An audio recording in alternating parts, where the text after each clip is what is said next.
Hello दोस्तों, आप सभी का स्वागत है आपके अपने YouTube channel MK teaching point में। साथियों, बात करेंगे गजट राजपत्र प्रकाशन मामले को लेकर के। एनसीटी मान्यता पत्र और हाई कोर्ट केस से लाखों अभ्यर्थियों को जल्द बड़ी जीत सुनिश्चित होने जा रही है। कैसे होगी ये स्पष्ट तौर पर इस वीडियो के माध्यम से समझेंगे और जानेंगे किन तथ्यों को लेकर के आपको आने वाली जो आपकी गजट प्रकाशन की सुनवाइयाँ हैं उसके बारे में आपको स्पष्ट हो जाना है।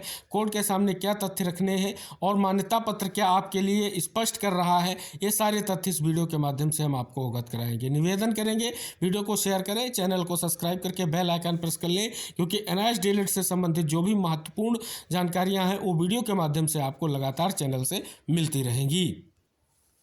जी हाँ साथियों, आप सभी के सामने जो आपके लिए महत्वपूर्ण चीज़ है, ये 22 सितंबर 2017 को जारी किया गया एनसीटी की तरफ से आप सभी लोगों के लिए मान्यता पत्र। तो यहाँ पर आप देख रहे हैं कि इसमें सबसे पहले लिखा गया है to be published in Gazette of India part 3 section 4, यानी ये आपका जो है पार्ट 3 और सेक्शन 4 में जो है इसको प्रकाशित किया जाएगा। आगे आप देख रहे हैं कि ये स्वयं पोर्टल एमएचआरडी के माध्यम से कंडक्ट किया जाएगा। ये सारी जानकारी दी गई है। अब साथियों, यहाँ पर जो पूरा का पूरा ब्यौरा दिया गया है कि किस प्रकार से समिति का गठन किया गया और किस प्रकार से आपके कोर्स को लेकर के चीज़ें स्पष्ट की गई। आप देख रहे हैं समिति के द्वारा प्रस्तावित करने पर ही स्थितियां स्पष्ट की गई हैं। तो ये कहीं ना कहीं आपको यहाँ पर सारी चीज़ें स्पष्ट हो रही होंगी। आगे साथियों, यहाँ पर हम आपको स्पष्ट करते चलेंगे कि आखिर क्या क्या चीज़ें आप सभी लोगों के लिए महत्वपूर्ण है। तो साथियों, यहाँ पर ये पॉइंट्स क्या कह रहा है कि जो स्पष्ट तौर पर जो प्रोग्राम है वो डीएलएड की जो है आवश्यकताओं को पूरा करेगा, इसीलिए कि स्पष्ट तौर पर जो अप्रशिक्षित शिक्षक हैं, सरकारी अर्ध गैर सरकारी या प्राइवेट जो विद्यालय के साथी हैं जिनको प्रशिक्षण नहीं प्रदान किया गया, उनके लिए डेवलप किया गया है। और विशेषकर अगर बात करें यहाँ पर एनसीटी रेगुलेशन नॉर्म जो आपका रेगुलेशन 2014 है उसकी भी बात की गई है। किस प्रकार से आपको प्रावधान किए गए, किस प्रकार से आपको छूट प्रदान की गई है, ये बात यहाँ पर आप सभी लोगों के लिए स्पष्ट की गई है। और साथ ही साथ आरटी एक्ट 2009 की भी बात स्पष्ट की गई है। तो यहाँ पर स्पष्ट हो रहा है कि सब चीज़ों को समराइज किया गया है, चाहे आरटीए एक्ट 2009 हो, चाहे एनसीटी का रेगुलेशन 2014 हो, जिसमें आपके एनआईएस डीएलएड को लेकर के स्पष्ट तौर पर लिखा गया है कि 2 शैक्षिक वर्ष या स्पष्ट रूप से 2 वर्ष। तो आप देख रहे हैं कि यहाँ पर आप सभी को 6 माह की इंटर्नशिप का विशेष जो प्रावधान दिया गया उसको स्पष्ट तौर पर यहाँ पर इंगित किया गया है। अब साथियों, यहाँ से मेन पार्ट स्टार्ट होता है जो आपके लिए महत्वपूर्ण है। जिस पॉइंट नंबर 2 की हम बात कर रहे हैं, जो आपको गजट पब्लिश कराने के लिए बहुत बड़ा रोल प्ले करने वाला है, वो है आपकी जो है ड्यूरेशन को लेकर के। जिस प्रकार सुप्रीम कोर्ट ने फैसला दिया है ड्यूरेशन को लेकर के ही दिया है।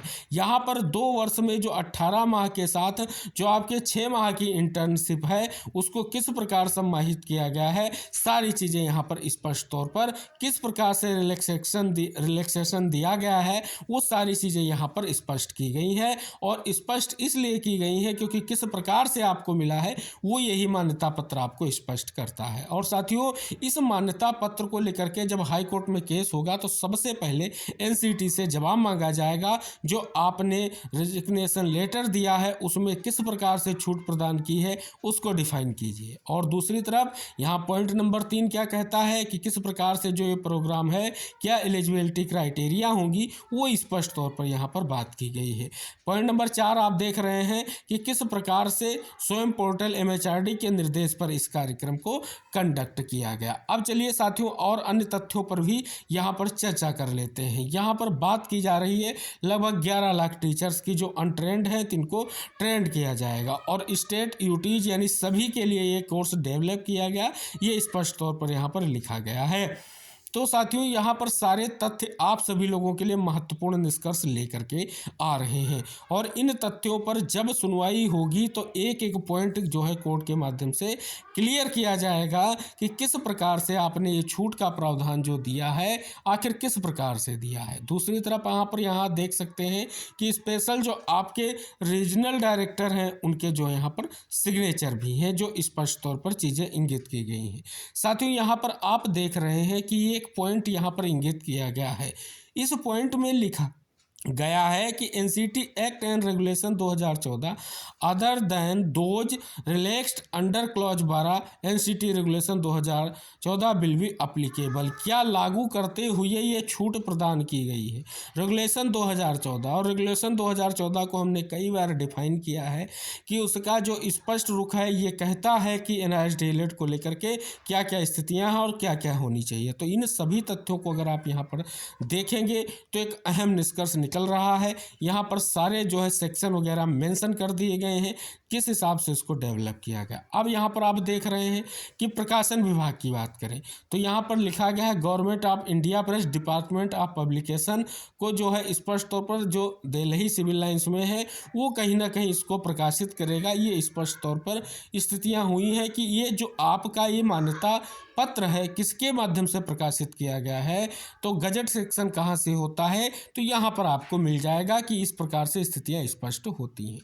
तो साथियों यहाँ पर सारे तथ्य आपके सामने आ चुके हैं, कोई भी तथ्य ऐसा नहीं है जो स्पष्ट नहीं है। और साथियों इसी तथ्य को लेकर के जो आपके जब ये कार्यक्रम स्टार्ट हुआ तब का माननीय केंद्रीय शिक्षा मंत्री जो आपके भारत सरकार आप देख रहे हैं उनके माध्यम से क्या लिखा गया है, एक बार इसे जरूर पढ़ें। लिखा गया है कि नंदन बोहरा अध्यक्ष उत्तराखंड एनआईएस डीएलएड टीटी शिक्षा महासंघ का संलग्न पत्र मूल रूप से आपको प्रेषित है जिसमें इनको अवगत कराया है कि एनसीटी के 22 सितंबर 2017 के मान्यता पत्र को राजपत्र में प्रकाशन न होने के कारण देश के समस्त 14 लाख एनआईएस डीएलएड अभ्यर्थियों को राज्य सरकारों द्वारा राजकीय प्राथमिक शिक्षक भर्ती में सम्मिलित नहीं किया जा रहा है तथा उक्त प्रकरण माननीय सर्वोच्च न्यायालय में एनसीटी के 22 सितंबर 2017 के मान्यता पत्र को राजपत्र प्रकाशन न होने के कारण जो है तब केस आपका लंबित था जब ये पत्र लिखा गया था।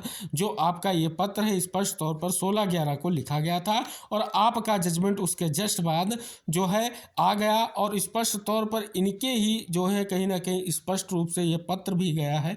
लेकिन तब भी आपने देखा है जिस प्रकार से सदन के पटल पर तथ्यों को रखा गया है तो उससे आप सभी की जो उम्मीदें हैं तो अब हाई कोर्ट का केस है। और साथियों जिस प्रकार से आप इलाहाबाद हाई कोर्ट में केस देख रहे हैं वो केस बहुत ही महत्वपूर्ण है। साथियों सबसे पहला जवाब एनसीटी को मान्यता पत्र को लेकर के देना होगा। दूसरा जवाब आप सभी को पता है एमएचआरडी को देना होगा किस प्रावधानों के तहत ये विशेष छूट प्रदान की गई। आखिर इनका अगर ये प्रावधान स्पष्ट थे तो आखिर इनको जो है गजट में क्यों नहीं पब्लिश किया गया, इनके जो मान्यता पत्र की शर्तों को गजट में पब्लिश करने का कार्य आखिर क्यों पेंडिंग है। तो साथियों एक बड़ी जीत जल्द सुनिश्चित होने जा रही है और ये मान्यता पत्र में सारे तथ्य आपके सामने आ चुके हैं। तो ये स्पष्ट हो रहा है कि हाई कोर्ट का केस आप सभी जो समस्त लाखों हमारे साथी हैं उनका जो है कहीं ना कहीं एक बड़ा जो है स्पष्ट रूप से जो है स्थितियां क्लियर करने जा रहा है और एक बड़ी जीत सुनिश्चित करने जा रहा है। अगली सुनवाई साथियों आपके लिए बहुत ही महत्वपूर्ण होगी जब एनसीटी से जो है जवाब मांगा जाएगा और एनसीटी क्या जवाब देगी आप सभी को पता है क्योंकि उसने ही ये मान्यता पत्र जारी करके दिया है विशेष प्रावधानों के साथ। तो आखिर साथियों क्या स्थितियां रही जो सुप्रीम कोर्ट में उन तथ्यों पर स्थितियां स्पष्ट ना हो सकी। फिलहाल साथियों ये दो जगह आपकी स्थितियां क्लियर करेगा। एक तो आपका रेगुलेशन 2014 जिसकी हम बार बार बात कर रहे हैं और साथ ही उसमें 2002 क्यों लिखा गया आर्डर में, क्योंकि साथियों मेन जो आपका रेगुलेशन है 2002 है और उसमें जो है मॉडिफाई होता रहता है। तो एनआईएस डीएलएड के लिए मॉडिफाई होकर के 2014 में जो आपका रेगुलेशन है उसमें सारे तथ्य आपको मेंशन मिल जाएंगे। एक बार आप रेगुलेशन 2014 को डाउनलोड कर सकते हैं और उसके जो है एपेक्स में जो 9 नंबर पर आता है उसमें आप जाएंगे तो आपको एनआईएस डीएलएड के बारे में पूरी जानकारी प्राप्त हो जाएगी। तो आशा है ये समस्त साथियों से निवेदन है इस वीडियो को जरूर शेयर कीजिएगा। आने वाला समय जल्द ही एनआईएस डीएलएड के लिए बहुत बड़ी स्थिति क्लियर करने जा रहा है, स्पेशली गजट और राजपत्र प्रकाशन मामले को लेकर के। आशा यही रहेगी एक बड़ा निष्कर्ष आप सभी को देखने को मिलेगा। मिलते हैं साथियों नेक्स्ट अपडेट के साथ। जो भी महत्वपूर्ण सूचनाएं आपके एनआईएस डीएलएड को लेकर के होंगी चैनल के माध्यम से आपको मिलती रहेंगी। चैनल को सब्सक्राइब करके बेल आइकन जरूर प्रेस कर लीजिएगा, यही हमारा आप सभी से निवेदन है। मिलते हैं तब तक के लिए बाय बाय, टेक केयर साथियों।